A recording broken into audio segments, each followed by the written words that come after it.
Rivayətlərdə var ki, Şeyh Abbas Qumi, Allah ona rəhmət eləsin, Nəcəfdə təhsil alıb, böyük alimlərdəndir, çox böyük alimdir.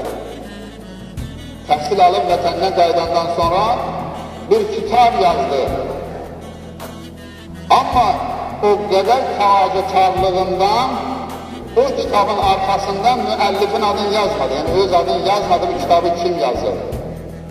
Kitab nəşr olunmadan sonra hər yerə bu kitab yayıldı. Hətta Şeyh Quminin öz yaşadığı şəhərində də bu kitab istifadə olunurdu.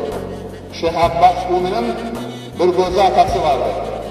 Hər gün məscidə gedərdi. Bir gün gəlib oğluna dedi ki, məsciddə vaiz, mövzə eləyən, daimi namazdan qabaq, zöhr namazından qabaq əlində bir kitab var. O kitabı oxuyur və cəmaata mövzə edir.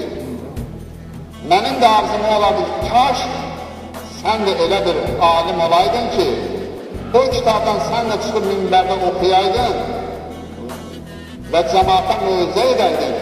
Mən bununla iftixar hiss edərdim. Mən bununla fəxr edərdim.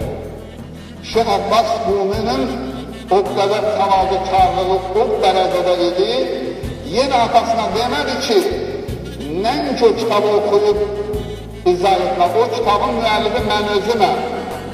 Təvazökarlıqdan demədi kitabın müəllifi mən, o kitabı mən özüm yazmışam. Yəni, o alim mənim yazdığım kitabı oxuyur. Yəni, mənim dərəcəm ondan üstündür, mənim savadım ondan çoxdur. Amma o qədər təvazökar bir insan idi ki, atasına da bilən məmnun etmədi ki, o kitabın müəllifi mən özüməm.